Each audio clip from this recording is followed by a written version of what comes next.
If you're among the millions of people who now ask AI about God, salvation, and the Bible, then you need to hear this. Is it wrong to use AI? Not necessarily. But there is one mistake that could seriously affect your spiritual life: making AI your Bible teacher. To show you what I mean, I asked AI this question: do you believe Jesus is God? This was its response. AI systems like ChatGPT do not have beliefs, faith, or personal convictions. AI itself does not worship or acknowledge Jesus as God.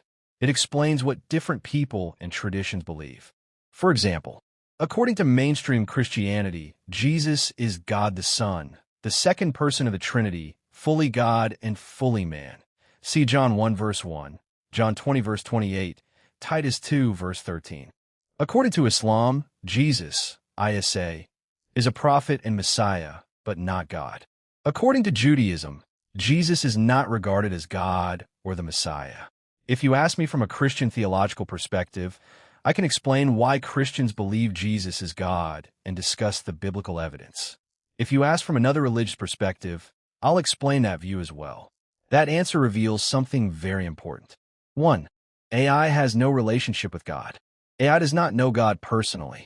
It has no faith. It cannot repent. It cannot worship. It cannot obey God. It can discuss God, but it cannot have fellowship with Him. Jesus said in John 17 verse 3, "And this is life eternal, that they might know Thee the only true God, and Jesus Christ, whom Thou hast sent." James 2 verse 19. Even demons acknowledge that God exists, yet they do not belong to Him.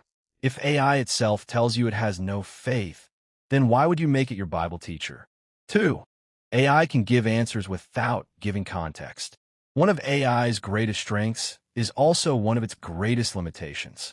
It can summarize information very quickly, but the Bible was not written to be understood through isolated verses. For example, Philippians 4 verse 13, "I can do all things through Christ who strengthens me." Many people think this means they can achieve anything they desire. But when you read the surrounding verses, Paul is speaking about learning to be content whether he has plenty or very little.